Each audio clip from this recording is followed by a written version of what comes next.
वगैरह सब आना है। लेकिन राजेश सर के साथ हमने मैं इसीलिए बात छेड़ी इस समय क्योंकि बीएससी लिमिटेड के स्टॉक की तेजी को बहुत बढ़िया हमने राजेश सर के साथ राइड किया हुआ है। राजेश सर, लेकिन इंटेंशन अब क्लियर है। अगर गेमिंग बिल लेके आए थे तो वो भी इंटेंशन क्लियर था कि यहाँ पे जहाँ जहाँ रिटेल फंसता है ना, बिना बात की सट्टेबाजी होती है, उन सबसे बाहर आइए।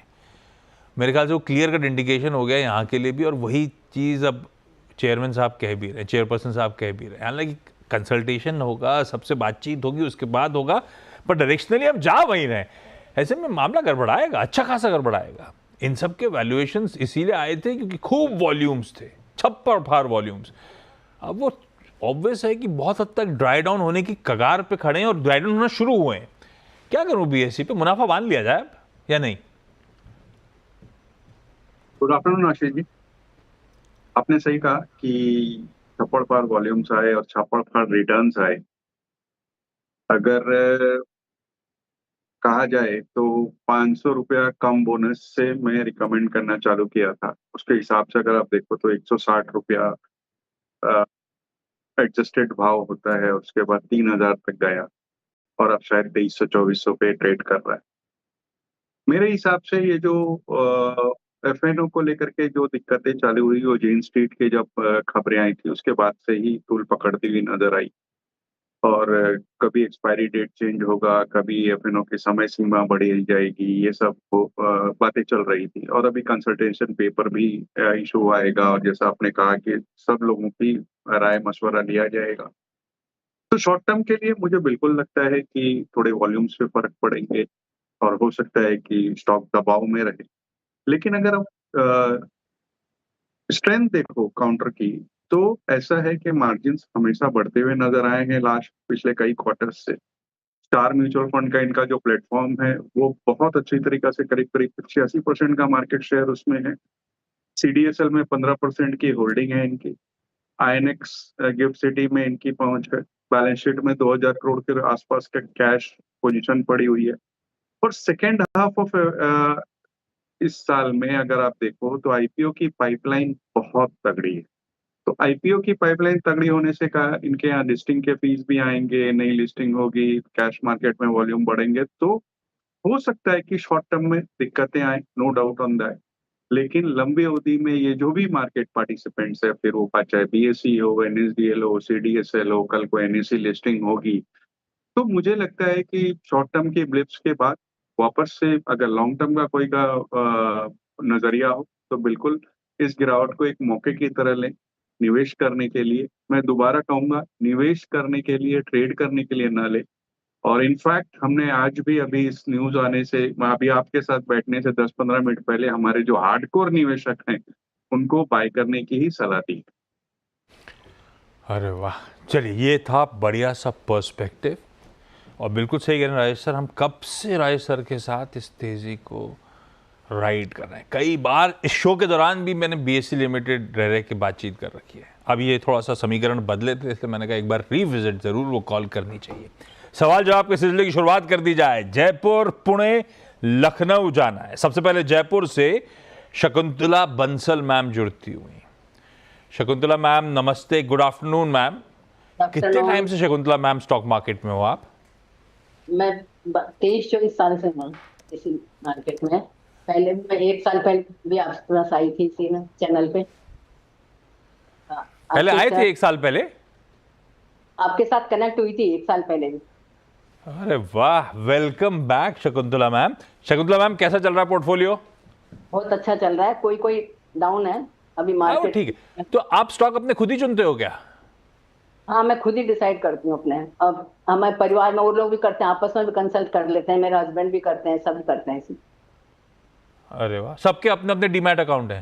सबका अपना अपना पोर्टफोलियो, सब अपने आप डिसाइड करते हैं। सबसे अच्छा कौन कर रहा है? अब ऐसे तो नहीं पता। शकुंतला मैम, पहला सवाल कौन सा?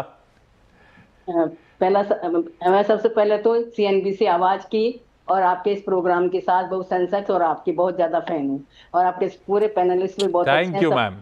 बहुत अच्छा सलाह देते हैं, उसी बेसिस पे हम तय करते हैं अपना। Thank you. एचडीएफसी बैंक है मेरे पास, 1200 रुपए की रेट पे 100 शेयर है। तब मैं किसको रखूं अभी या प्रॉफिट बुक करूं, क्या करूं? HDFC बैंक 1200 की खरीद। शकुंतला मैम, कोई पैसे की रिक्वायरमेंट? नहीं ऐसा कुछ नहीं ना, अगर अच्छा स्टॉक है तो रखे रहूंगी, ऐसा? नहीं, पैसे की कोई रिक्वायरमेंट नहीं। राजेश सर, HDFC बैंक 1200 की खरीद, 2000 पे आके खड़ा हुआ है, मुनाफा बांध लिया जाए या लगता है यहां से अभी और दमखम है, कोई जल्दबाजी की जरूरत नहीं है? आशीष जी, पहले तो पैनल में जो भी महिला मित्रगण निवेशक हैं सबको नमस्कार। और इनका जो HDFC बैंक के बारे में सवाल है, मेरी ये राय है कि यहाँ पे तो अभी खरीदारी करनी चाहिए। तो आपके पास जो है वो तो होल्ड करना बनता ही है, और नई खरीदारी भी करना चाहें और लॉन्ग टर्म, जैसा कि मुझे लग रहा है आपकी बातों से आप लॉन्ग टर्म की इन्वेस्टर हैं, तो खरीदारी भी कर सकती हैं। दुनिया का एक सबसे बड़ा बैंक, एसेट क्वालिटी बहुत स्टेबल है और लगातार स्टेबल ग्रोथ दिखाती आई है बैंक ने।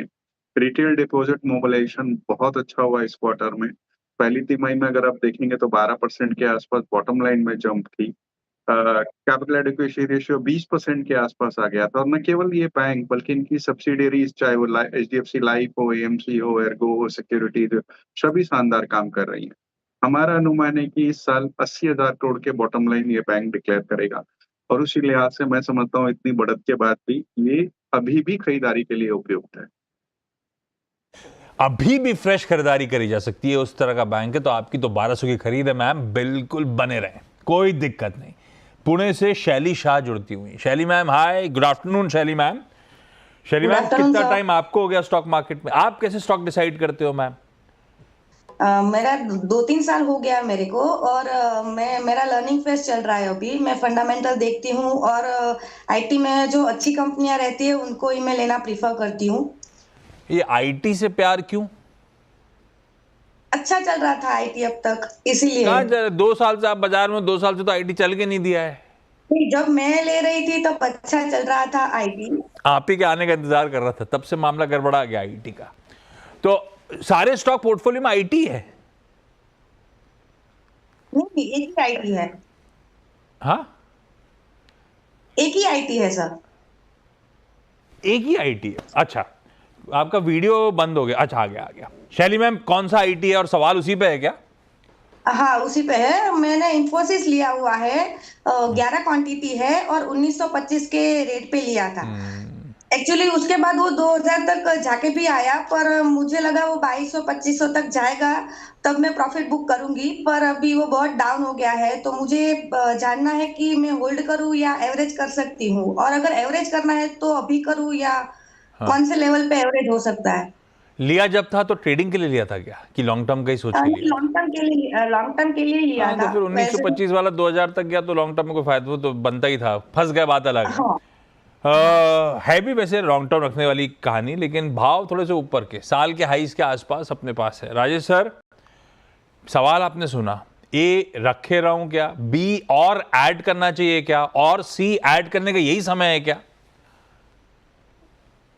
देखिए, पहले तो कंपनी पे आए। कंपनी बहुत शानदार है, मार्केट लीडर है अपनी सेक्टर की, इसमें तो कोई दो राय है नहीं। मेरे हिसाब से सब इस बात को मानेंगे। अब इस वक्त अगर हालिया हालात देखे जाए तो लगातार ट्रम्प साहब के ये बयान आ रहे हैं कि पावेल साहब को इंटरेस्ट रेट कट करना चाहिए। अगर ऐसा कोई भी कट नियर फ्यूचर में आता है तो ये मान के चलिए कि वहाँ डिस्क्रिशनरी स्पेंड्स बढ़ेंगे, और जिससे आईटी के जो गहरे काले बादल पूरे सेक्टर पर छाए हुए हैं वो थोड़े छटते हुए नजर आएंगे। दूसरे, इस कंपनी की खास बात की जाए तो इनकी अपसाइड मुझे एआई, क्लाउड, डिजिटल ट्रांसफॉर्मेशन, इन चीजों को लेकर लगती है। कंपनी लगातार अच्छा डिविडेंड देती है और इस वक्त जो वैल्यूएशन पे है वो बहुत कंफर्ट देते हैं। तो सलील पारेख साहब का कुछ दिन पहले एक बयान कहीं पे पढ़ रहा था मैं, उन्होंने कहा था कि एआई रेडीनेस है उनकी कंपनी में, और जिसके कारण से उनका फोकस उस और ज्यादा है। कल के अगर न्यूज़ देखें तो इन्होंने अपने एम्प्लॉइज को अच्छा खासा बोनस दिया है। तो ये सब चीजें दिखा रही है कंपनी स्ट्रॉन्ग फुटिंग पे है, और आप चाहें तो यहाँ पर ऐड भी कर सकती हैं। बस थोड़ा सा नजरिया 9 से 12 महीना का रखें और होल्ड करें। क्या पता नहीं, मैंने भी पढ़ा था 80% बोनस पे आउट करा इन्फी ने। कल गजब मूव किया, उसके ऊपर आज फिर तेजी तूल पकड़ती हुई। ये खैर इन्फोसिस पे व्यू आता हुआ लखनऊ जा रहा हूं अंजलि मिश्रा जी के पास। अंजलि मैम, हाय, गुड आफ्टरनून। क्या करते हो अंजलि मैम आप लखनऊ में? Hello, good afternoon. Actually, I am in a company. I work as a tech consultant in a finance company called PwC. PwC का लखनऊ में ऑफिस है? No, currently I'm in my home location, but I'm basically located out of Pune. Oh okay, बढ़िया है। अच्छा Anjali ma'am, फिर जो salary आती है उसका पार्ट आप स्टॉक मार्केट में इन्वेस्ट करते हो, ऐसा है? Yes. ओके अंजलि मैम, पहला सवाल।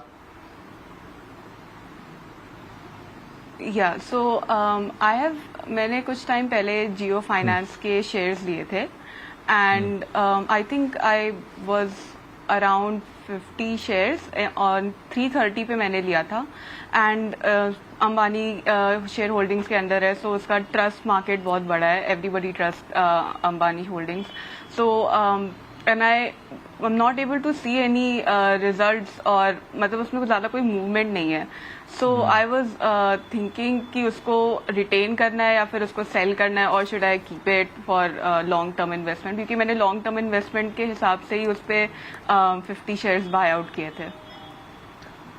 राजेश सर, जो मैम कह रही हैं वो सही है क्या? जिस स्टॉक पे दाव लगाया है वो सही है क्या? और अगर लॉन्ग टर्म के लिए रखना है तो ये सही विकल्प था कि नहीं था, क्या करूं?